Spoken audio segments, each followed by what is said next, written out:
Now, I normally don't talk about AI on this channel too much, as I really don't like to platform any kind of AI generated content, and I'm actively against it. But this is kind of the exception, because of just how weird it is. You see, I was uploading my new Call of Duty video, right? And when I'm accessing my creator hub, I did notice something new. Inspirations. Now, I wouldn't say I know the creator studio like the back of my hand or anything, but I could tell that whatever this thing was, it was new. Of course, I curiously click on it, and lo and behold, YouTube begins to generate videos before my very eyes. Now, I'm just kind of exaggerating there. It's not actually generating videos, thank God, but instead they're generating a lot of the fundamental components of a video: titles, thumbnails, hooks, and outlines for scripts. You still do need to do the scripting and editing and recording and all of that. However, the foundational parts of your video are given to you. In addition, they are based also on what should work for you too, and are catered to what you've talked about. Now, I'd never make any of these videos, but this got me thinking, what if I did make these videos? Are they even good? So yeah, that's what we'll do today. Just make terrible videos. Now, before I can even talk about making videos, I do think I should talk a little bit about how the whole generation process even works, because it is a bit strange. You see, the suggested video ideas they give you are based on a multitude of factors. The most obvious one would obviously be like the things you've already posted. For me, you know, I post a bunch of video essays on literally whatever I think is just cool in the moment or anything like that. So, you know, it's gonna obviously suggest me video ideas that are just like video essays and talking about topics in depth, because wow, who would have guessed? That's what I do. Now, the thing is that they never really give me anything new, but rather kind of just give me more ideas based on things I've already talked about. So for example, if I made a video about, let's say, Rocket League for some reason, then they'd be like, let's say I made a video called the secret of Rocket League lore. They would probably tell me, like, I don't know, like the nuances behind like Rocket League cars or something like that. Something really weird like that. Like, it's not giving me anything new, it's just kind of giving me a new topic based on like a general broad thing I've already talked about. However, there is something kind of weird. You see, there are suggestions that seem almost random. Like, it'll tell me to talk about Arisu syndrome or Ross Peer-Delation 12 and a madness comment animation I've never mentioned before, Yume Nikki, and my voice training, something I don't do in my videos because I just feel like it's kind of embarrassing. But if you guys want to see it again, I'll do it again. I don't know. But these are topics I would never talk about in my videos or I've ever posted videos about. So why would YouTube be recommending me topics that have nothing to do with my content? Well, it's simply because it's not analyzing my content, it's analyzing my comments. Let's say you make a comment telling me, oh hey, I really like the video, and hey, maybe you should check out this game, and then I reply and say, hey, thank you for watching my video, I'll check the game out, you know, what is it called, what can I expect? And it will analyze that comment, and because I reply to it, or just because people are even commenting about the subject in general, they will promote me that too. And this sounds so like conspiracy theory at first, but I actually do have proof of this. YouTube, for example, gives me a lot of suggestions about the appeal of Picayune Dreams, a game I talked about a while back and got an update, which I haven't covered yet. But, you know, this game appeals to a lot of queer and LGBTQ people, and so they're like, hey, you could make a video about, like, the LGBTQ appeal of Picayune Dreams. And it seems really random until you realize that someone commented on my Picayune Dreams video and asked why the game had such a queer appeal.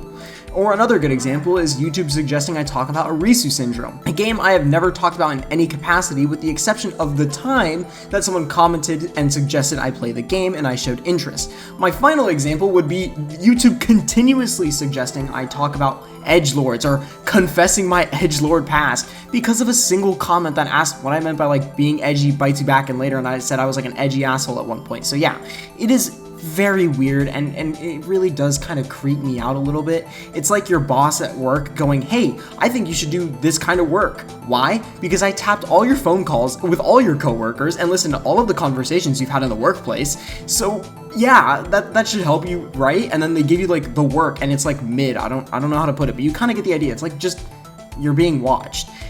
You know, and I'm surprised that they do that too, because it feels so random considering like sometimes comments are just full of nothing, but whatever.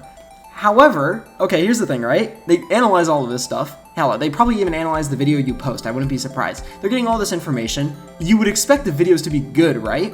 Well, are they? No, actually, not at all. The sad thing is that these videos aren't even so bad they're good, they're just really boring or nonsensical, or just topics that have like nothing to really discuss. I can literally recap the entire video in like 2 sentences.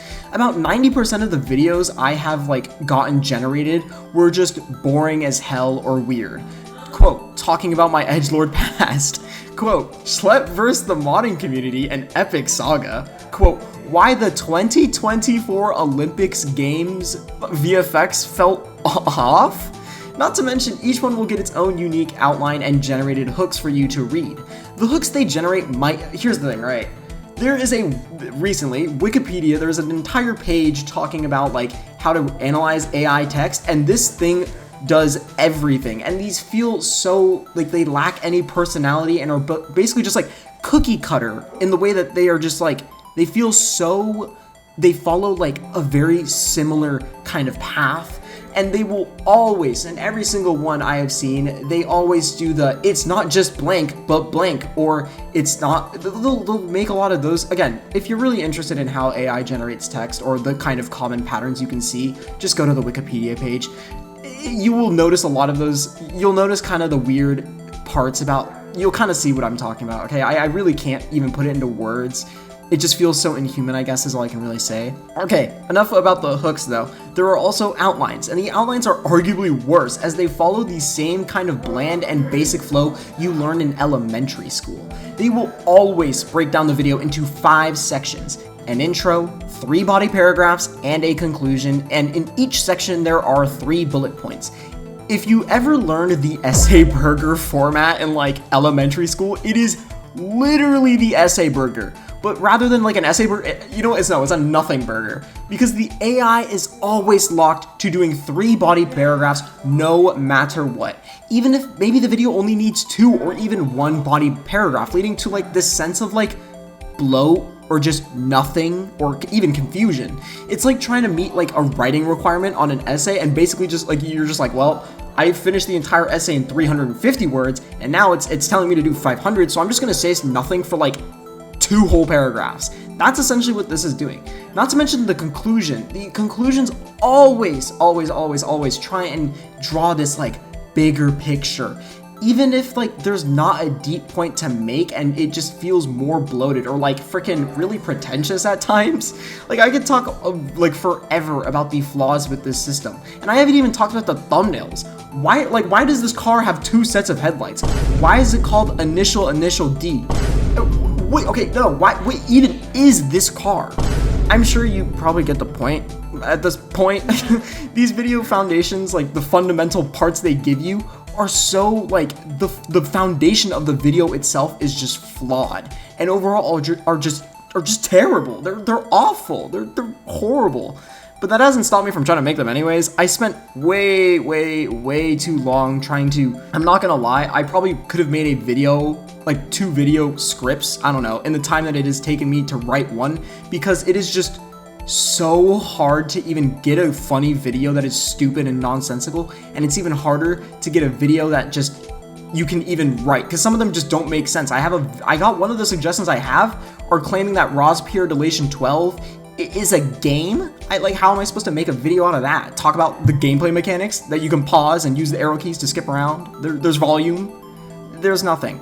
So I did generate a bunch of video ideas, and I did eventually get a couple of good, like, really weird ones. So let's dive into it, I guess. Here's the first kind of weird one I got. Quote, the existential dread of procedural generation. Okay, let me just read you this generated hook, word for word, by the way. It is so bad. Here, quote, forget jump scares. The real horror might just be in this endless, subtly unsettling variations of a world that never truly ends. From the sprawling, identical mountains of unnerving familiarity of 1,000 unique but ultimately meaningless patterns. Procedural generation isn't just a game mechanic. It's a mirror reflecting our own existential dread. Prepare to feel small. Reading this really makes me wonder, like, who is the persona of this hook or this entire video here? Someone who had a bad time playing Minecraft? Okay, now here's the thing, here's what I'll do. Remember the outlines? Well, I'll write an entire script based off of those and hit each bullet point and follow the structure to a T. I will be skipping the first one as it's the intro and the hook basically does the full intro, so yeah. And before each section, I'll show you kind of what the outline looks like briefly, and if you want to pause and read it, you can get like a little idea of what I'm kind of basing this off of. So yeah, ready? Alright. You see guys, the thing about procedural generation is that like, it almost gets it right, but then sometimes it's just wrong. Like, look at this guys. Aren't you just unnerved and terrified? And not to mention that it all feels so dead and soulless. You look at it and it's like the mimicry of humanity and it feels so inhuman and dead. Now, let's talk about the feeling of discovery in a world. At first it's so cool, and then it begins to feel boring. The same biomes, the same terrain. Do you ever remember each biome and planet you traverse? Unlike a game like Skyrim, where the human-made terrain is just so much more memorable. You remember so much when traversing the world, right? In Skyrim?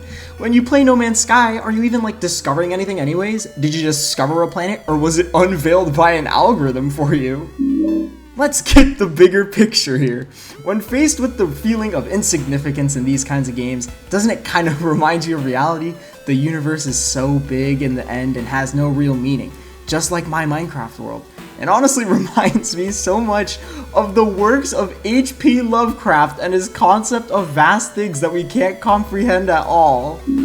Now, while the dread and absolute despair is real with the procedural generation in Worlds, there is kind of a beauty in it, in its unsettlingness, because of the flawed creations that the algorithms make. And plus, there are so many cool communities that have formed around this procedural generation, like the people who do seed hunting for Minecraft. Perhaps the existential dread isn't a flaw, but an inherent fascinating aspect of embracing simulated infinitude, forcing us to confront our own place within it. Jesus Christ, way to talk about a word sandwich. This shit was just so ass. I like how I go from feeling scared at the start and like this sense of despair and dread, and then by the end I'm like, oh, but it's so beautiful and cool. Now it's like, and they're cool people. Like, what am I thinking?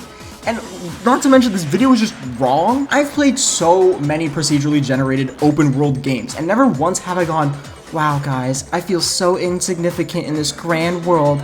Guys, I'm so scared. No, I never say that because I'm getting scared by a creeper behind me. This video tries to explain how these worlds are not memorable when exploring, and it's like, have you ever touched a game like Minecraft? Okay, let me just ask you this. Does exploring and playing LEGO Fortnite make you depressed about the vastness of our universe? If so, you probably are part of the problem. You probably freaking are like somehow involved in the making of this goddamn script. Now, okay, after this video, it did take me a little while to get a really unhinged video idea, but I did finally get one. I present to you, quote, decoding the esoteric language of TF2 taunts. This video is genuinely beautiful with how awful it is. It reads like someone who read the TF2 wiki and then just called it a day. Here, let me just show you the hook.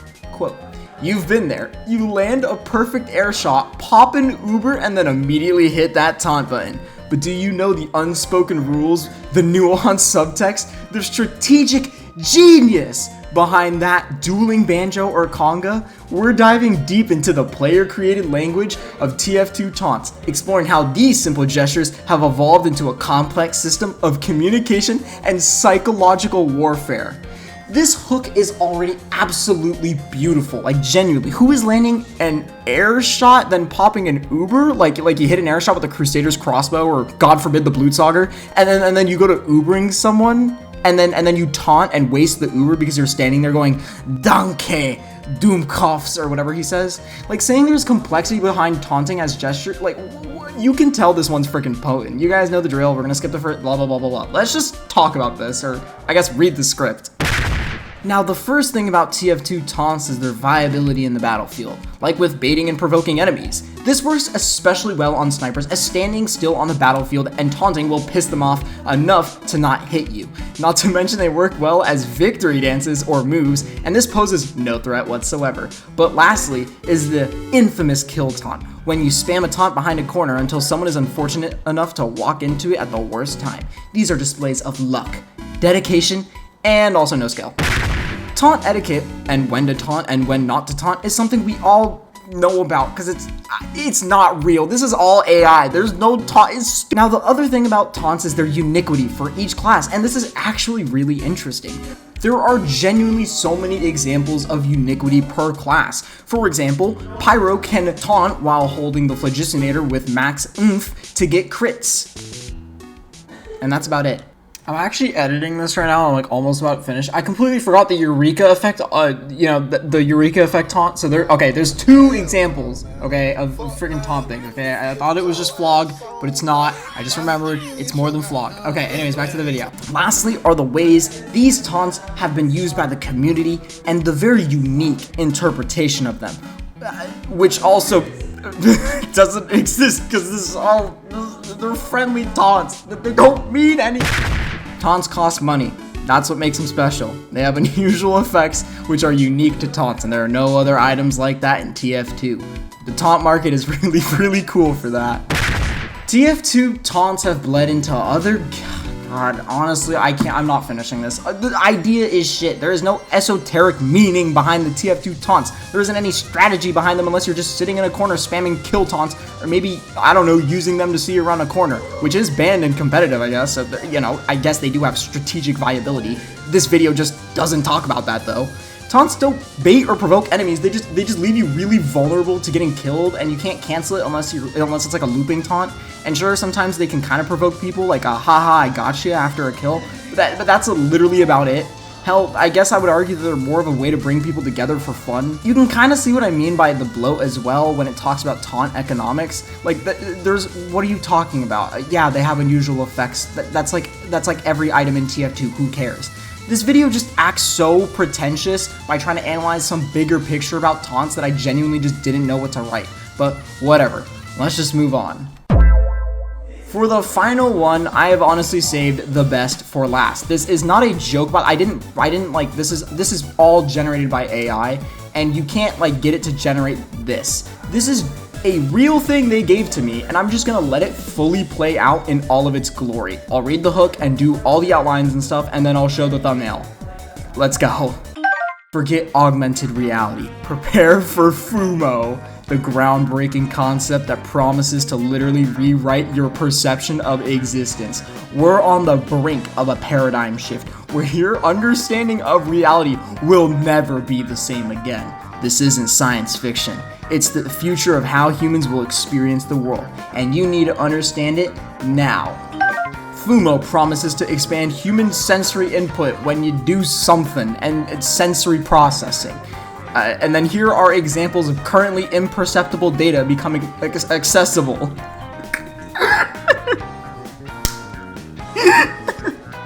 So stupid. All of the analysts for literally everything are getting replaced with FUMO, and their jobs are being replaced because it's so good at analyzing. The philosophical implications of FUMO on perception are honestly, okay, I'm gonna be honest, I actually wrote like way more. It's just so long, it's so stupid. The thing about like FUMO is that it's based, this whole entire script, this entire video is based off a little short I made a while ago just called FUMO, spelt wrong on purpose, and it's just like a Reimu Fumo just dancing to like Carminations by Stack. I don't know why the algorithm must have thought this was some kind of groundbreaking, game-changing thing. They didn't even know what to see what it was either. Upon reading the outline, they gave me like a bunch of vague descriptions of what it could be, and it probably thought it was like some AI technology based on these like sidebar recommendations where it's like, oh, focus on the CRISPR elements of it because, this has to do with like, this is biotech, I guess. Honestly, this was just really unhinged for them to suggest, but I can't read that whole script. It's stupid. I don't want to say FUMO that much. Honestly, this video was equal parts boring and unhinged for me to make. It's clear that you're just honestly better coming up with your own ideas and using AI to help refine or organize them, which is what I genuinely think it does best. It's the best at being an assistant, a tool. This whole YouTube idea generation thing is just another example of companies trying to make the most out of AI technology, which they banked on and invested heavily in, and then it ends up failing miserably because nobody wants it. Well, at least we can laugh and I can make dumb videos out of it. If you guys enjoyed this one, let me know. I don't mind looking more at this because there are so many unhinged things with this. Like, you can generate your own videos, and some of the generated videos are so much worse than what it gave me just based off my content. But whatever. If you like what I do, you can subscribe if you want, or leave a comment. If not, I don't care. That's fine. As you know, if you made it this far, you're probably gonna subscribe or like or something. Or hey, maybe you're already subscribed. Who knows? But yeah, I'll see you guys next time. Maybe with voice training. Who knows? It might be fire. I've been considering it, honestly. Okay, whatever. I'm dragging this outro for way too long. Bye, bye, bye, bye, bye.